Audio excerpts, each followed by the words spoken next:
या व्हिडिओमध्ये आपण पाहणार आहोत मोल कन्सेप्टबद्दल बेसिक इंट्रोडक्शन. बेसिक इंट्रोडक्शनचा हा व्हिडिओ असणार आहे. मोल कन्सेप्टचा काही गोष्टी रिवाइज करूत आपण. मोल कन्सेप्ट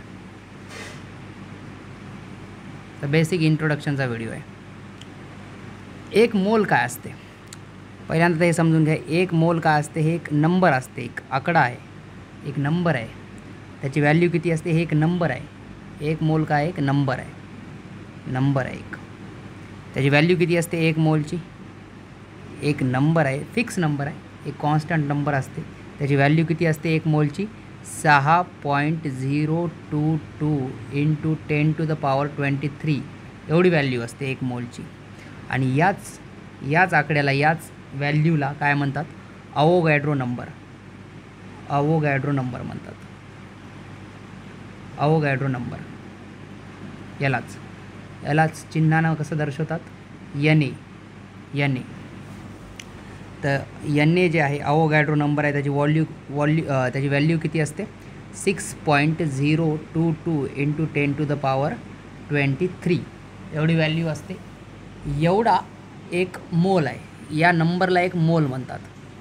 तर एवढं पहिल्यांदा लक्षात ठेवा. जसं एक डझन म्हणजे 12 असते, ते पण एक नंबर आहे एक डझन म्हणजे, तसं एक मोल म्हणजे पण एक नंबर आहे. आणि त्याची व्हॅल्यू किती आहे त्या नंबरची, 6.022 इंटू 10⁻23 आहे. जसं एक्झाम्पल जर घ्यायचं म्हटलं, जर मी म्हटलं एक मोल, माझ्याकडे एक मोल बुक्स आहेत, एक मोल बुक्स आहेत, तर त्याचा मिनिंग काय होते, एक मोल बुक्सचा त्याचा मिनिंग होते माझ्याकडे किती बुक्स आहेत, 6.022 इंटू 10⁻23 बुक्स आहेत, असा मिनिंग होते एक मोलचा. असा मिनिंग आहे की एवढा त्याचा नंबर आहे. हे पाठ करून टाका नंबर, 6.022 इंटू 10⁻23. कोणती पण गोष्ट एक मोल आहे म्हणजे एवढ्या त्याच्यामध्ये नंबर आहेत, एवढी संख्या आहे त्या गोष्टीची. तर जर एक मोल कंपाऊंड दिला तर एवढे काय असतात त्याच्यामध्ये, मॉलिक्यूल असतात. एक मोल जर ॲटम्स दिले, एक मोल जर एलिमेंट दिला कोणता, तर तेवढे त्याच्यात काय असतात, ॲटम्स असतात. किती ॲटम्स असतात, 6.022 इंटू 10⁻23. आता एक्झाम्पलसाठी तुम्ही कार्बन बघा.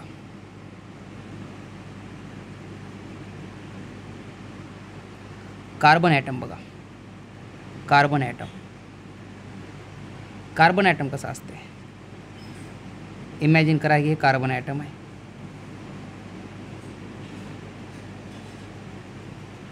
हे त्याचा न्यूक्लियस आहे, इमॅजिन करा. न्यूक्लियसमध्ये कार्बनच्या 6 प्रोटॉन आणि 6 काय असतात, न्यूट्रॉन. आणि कार्बनकडे इलेक्ट्रॉन किती असतात, 6. पहिल्या ऑर्बिटमध्ये किती असतात, त्याच्यापैकी 6 पैकी पहिल्या ऑर्बिटमध्ये किती असतात, 2. आणि दुसऱ्या ऑर्बिटमध्ये किती असतात, 4.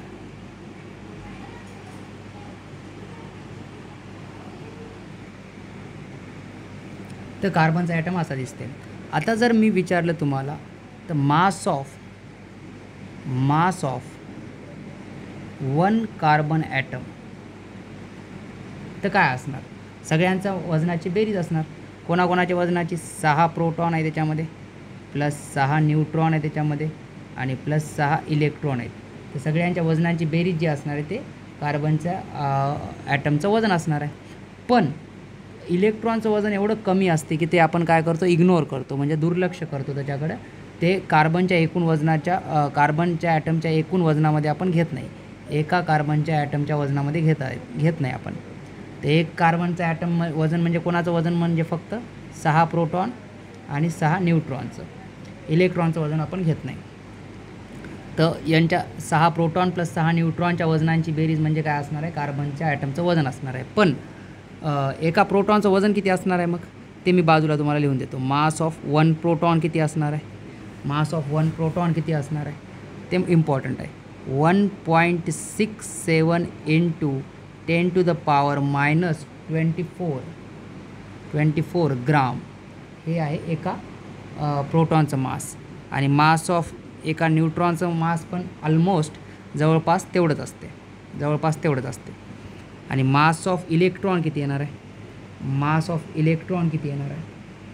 इलेक्ट्रॉन आहे 9.1 इंटू 10⁻27 ग्राम.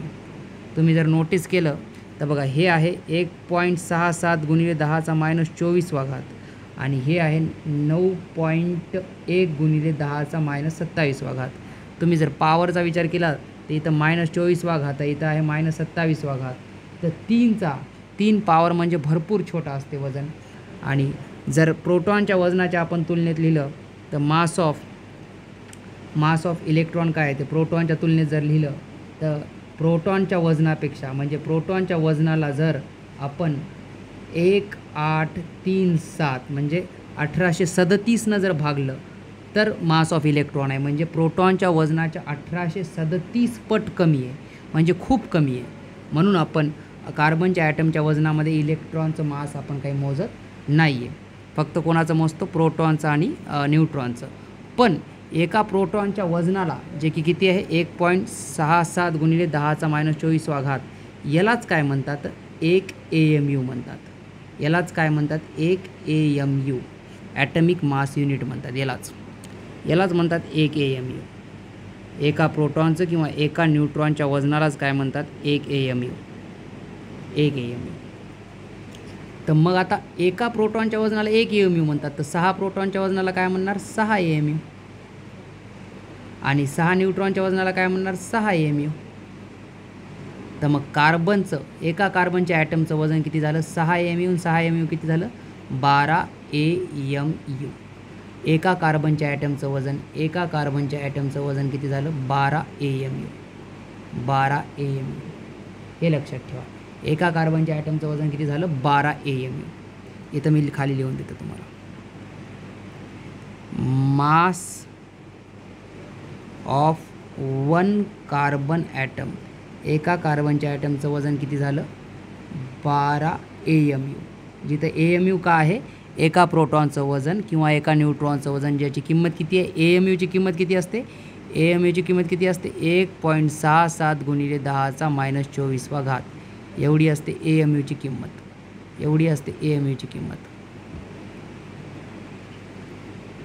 तर इथून मला सांगा 12 AMU म्हणजे काय मास ऑफ 1 कार्बन ॲटम. तर इथून जर आपण बघा एका AMUची अजून काय व्याख्या होते. इथं जर मी 1 AMU लिहिलं तर 12 AMUच्या जागी मी 1 AMU लिहिलं तर युनिटरी मेथडनं काय होते हे 12 एकूण इकडे काय येणार गुणाकारातून भागाकारा. तर इकडलं जशाला तसं मास ऑफ 1 कार्बन ॲटम जशाला तसं, आणि हे जे आहेत 12 तिकून गुणाकारातून कुठून आले भागाकारात. तर 1 AMUची व्याख्या काय होते मास ऑफ 1 कार्बन ॲटम भागिले 12. 1 AMUची व्याख्या काय होते मास ऑफ 1 कार्बन ॲटम, एका कार्बन ॲटमचं वजन भागिले जर 12 केलं तर त्याला म्हणतात मास ऑफ 1 AMU. आणि मास ऑफ 1 AMUच काय असते एका प्रोटॉनचं किंवा एका न्यूट्रॉनचं वजन. एका कार्बनच्या ॲटमला 12 भागलं तर यालाच कसं म्हणतात कार्बनच्या ॲटमच्या एका कार्बन ॲटमच्या वजनाच्या 12 पट कमी. यालाच कसं वाचतात 1/12. हे 1/12 बाजूला लिहून ठेवतो. याला म्हणतात 1/12 mass of carbon 1 atom of carbon. याला म्हणतात 1 AMU. एका कार्बनच्या ॲटमच्या 12 पट कमी वजनाला 1 AMU वजन म्हणतात. एका कार्बनच्या ॲटमच्या 12 पट कमी वजनाला 1 AMU म्हणतात.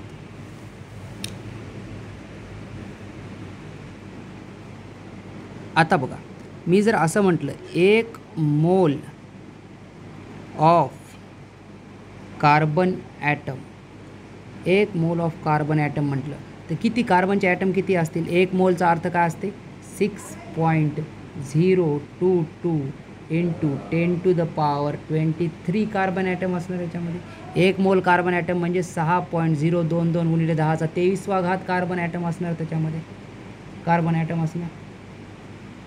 आता आपल्याला एका कार्बनच्या ॲटमचं वजन माहीत आहे. एका कार्बनच्या ॲटमचं वजन किती आहे. 1 कार्बन ॲटमचं मास किती आहे. 1 कार्बन ॲटमचं मास किती आहे 12 AMU आहे. 12 AMU आणि AMUची किंमत किती असते 12 AMU म्हणजे AMUची किंमत किती असते. एका AMUची किंमत किती असते बघा इथं बघा AMUची किंमत किती असते 1.67 गुणिले 10⁻24 म्हणजे 12 गुणिले 1.67 गुणिले 10⁻²4 12 AMU किंमत असते एका कार्बनच्या ॲटमची, तर 12ला 12 लिहिलं आणि AMUची किंमत किती लिहिली 1.67 गुणिले 10⁻²4. तर मग 1 मोल कार्बन ॲटममध्ये किती कार्बन असतात 6.022 गुणिले 10⁻23 कार्बन ॲटम. तर एवढ्याचं वजन किती असणार. मग मी म्हणालो 1 मोल कार्बन ॲटम्सचं मास असं लिहा, mass of 1 mole carbon atoms किती असणार. तर एकाचं वजन किती आहे तेवढे गुणिले एवढे numbers of atoms. Number of atom किती आहेत 6.022 गुणिले 10⁻23 गुणिले एका कार्बन ॲटमचं वजन किती असते एका कार्बन ॲटमचं वजन किती असते एवढं असते 12 गुणिले 1.67 गुणिले 10⁻24. 12 गुणिले 1.67 गुणिले